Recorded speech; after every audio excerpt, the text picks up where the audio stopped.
एक शहर में एक बहुत बड़ा घर था। उस घर में मनीष अपनी 3 बेटियों के साथ हंसी खुशी रहता था। मनीष का शहर में बहुत बड़ा व्यापार था। उसके घर में किसी चीज की कमी नहीं थी, सिवाय एक चीज के। मनीष की बीवी की मौत एक कार एक्सीडेंट में हो गई थी, जिसकी कमी हमेशा उसे महसूस होती थी। मनीष ने अकेले ही अपनी बेटियों को पाला पोसा था। उसकी तीनों बेटियां बहुत ही सुंदर थीं, पर उसकी सबसे छोटी बेटी छाया सबसे सुंदर थी। मनीष अपनी दोनों बड्ढी बेटियों से बहुत प्यार करता था, पर सबसे छोटी बेटी छाया को वो बिल्कुल पसंद नहीं करता था। उसका कारण ये था कि छाया जब पैदा हुई थी, तभी उसकी मां की मौत एक कार एक्सीडेंट में हो गई थी। मनीष अपनी बीवी की मौत का कसूरवार अपनी सबसे छोटी बेटी छाया को समझता था, इसलिए वो उसे बिल्कुल प्यार नहीं करता था। एक शाम मनीष जब घर आता है, वो अपनी दोनों बड़ी बेटियों को आवाज देता है। संगीता, कहाँ हो? तुम दोनों जल्दी आओ, देखो मैं तुम्हारे लिए क्या लाया हूं। पापा, हम आपका ही इंतजार कर रहे थे। जल्दी से दिखाइए आप हमारे लिए क्या लाए हो। ये देखो संगीता, मैं तुम्हारे लिए कितने सुंदर जूते लाया हूँ। मेरे लिए क्या लाए हो? पापा, मुझे भी दिखाओ। छाया पास खड़ी सब देख रही थी। उसे लगा कि उसके पापा उसे भी आवाज देकर बुलाएंगे और उससे भी कुछ देंगे। वो इंतजार करती रही, पर उसके पापा ने उसकी तरफ देखा भी नहीं। वह फिर डरते डरते अपने पापा के पास गई और धीरे से बोली, आप मेरे लिए क्या लाए हो? तुझे इस घर में खाने पीने को ढंग से मिल रहा है ना, तो उसी में खुश रह।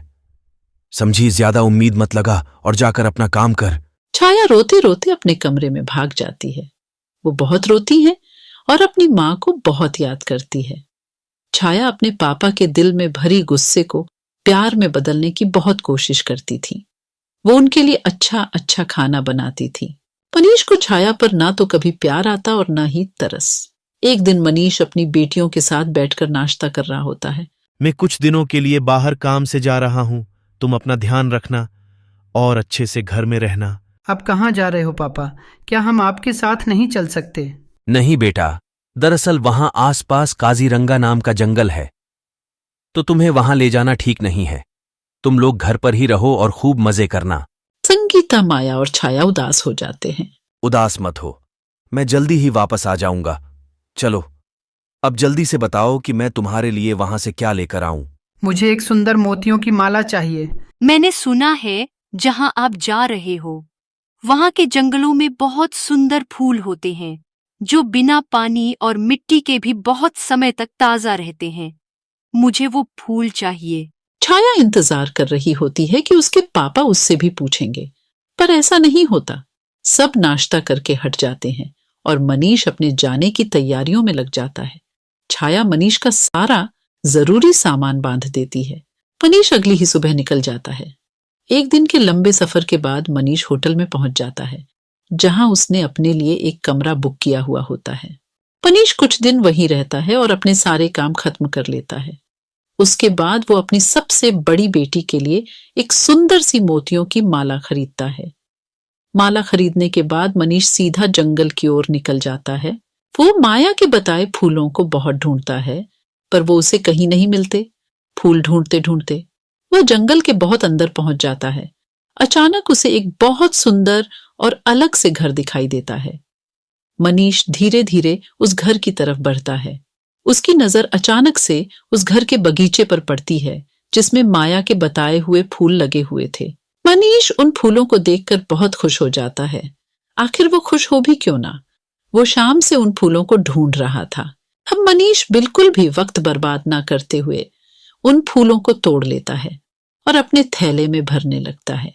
फूल तोड़ते ही मनीष को बहुत अजीब सा महसूस होता है। आसपास बहुत तेज हवा चलने लगती है और अजीब सी आवाज भी सुनाई देने लगती है। मनीष बहुत ही डर जाता है। वो जल्दी से वहां से भागने लगता है, पर वो अचानक किसी से टकरा जाता है। मनीष गर्दन उठाकर ऊपर देखता है तो उसकी आंखें फटी की फटी रह जाती हैं। उसके सामने एक बहुत खतरनाक भूत खड़ा होता है। भूत भूत, मुझे जाने दो, मुझे छोड़ दो। ऐसे कैसे जाने दूं? तेरी हिम्मत कैसे हुई मेरे बगीचे से फूल तोड़ने की? अब मैं तुझे जिंदा नहीं छोड़ूंगा। भूत मनीष की गर्दन पकड़ लेता है और उसे मारने ही वाला होता है कि तभी मनीष रोने लगता है। मुझे छोड़ दो, मेरी 3 बेटियां हैं। वो मेरा घर पर इंतजार कर रही होंगी। उनका इस दुनिया में मेरे सिवा कोई भी नहीं है। उनकी मां भी बहुत सालों पहले मर गई। तू मुझे पहले ये बता कि तूने मेरे बगीचे से फूल क्यों तोड़े? मेरा बगीचा और उसमें लगे फूल मुझे जान से भी ज्यादा प्यारे हैं। मुझे माफ कर दो, मुझे नहीं पता था, मुझसे बहुत बड़ी गलती हो गई। दरअसल मेरी बेटी ने इन फूलों का जिक्र किया था और उसी ने इन फूलों को लाने के लिए बोला था। कहाँ है तेरी बेटी? क्या नाम है उसका? मैं उसे जिंदा नहीं छोड़ूंगा।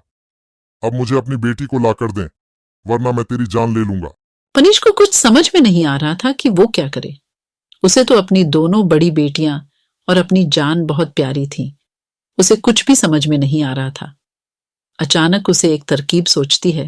वो सोचता है, क्यों न माया की जगह छाया का नाम इस भूत को बता दिया जाए, ताकि वो भूत माया की जगह छाया को खा जाए और हमेशा के लिए छाया की जिम्मेदारी मेरे सर से दूर हो जाए।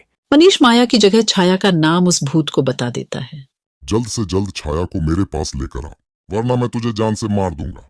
मुझे बस कल तक की मोहलत दो, मैं छाया को लेकर यहां आऊंगा। अगर तूने कोई भी चालाकी की तो ये अंगूठी तेरी जान ले लेगी, इसलिए बिना सोचे अपनी छाया को मेरे पास लेकर आ। मनीष जल्दी से अपने घर जाता है। संगीता, माया और छाया यहां आओ। तीनों दौड़ती हुई मनीष के पास आती है। इस बार मनीष संगीता और माया की जगह छाया को गले लगा लेता है। दरअसल ये सब उसकी चाल थी, ताकि वो छाया को बहला फुसलाकर उस जंगल में ले जाकर उस जंगल में छोड़ सके। छाया बहुत खुश हो जाती है।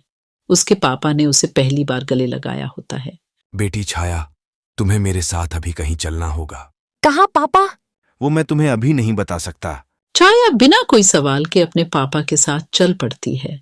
छाया पूरे रास्ते सोचती रहती है कि आखिर उसके पापा उसे कहाँ लेकर जा रहे हैं, पर डांट के डर से पूछने की हिम्मत नहीं कर पाती।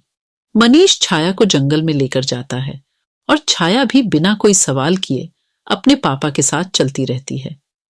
कुछ देर बाद वो भूत के घर पहुंच जाते हैं। मनीष छाया को उस घर के अंदर ले जाता है। घर के अंदर एक बहुत ही डरावना भूत बैठा होता है। छाया उस भूत को देखकर बुरी तरह चिल्लाने लगती है। बचाओ बचाओ पापा, पापा मुझे ये कहाँ ले आए? मुझे घर जाना है, मुझे बचाओ पापा। अब तुझे यही रहना पड़ेगा, समझी? भूत अपनी अंगूठी मनीष के हाथ से निकाल लेता है। मनीष अपने घर चला जाता है। छाया रोती रह जाती है, पर मनीष एक बार भी उसकी तरफ पलटकर नहीं देखता।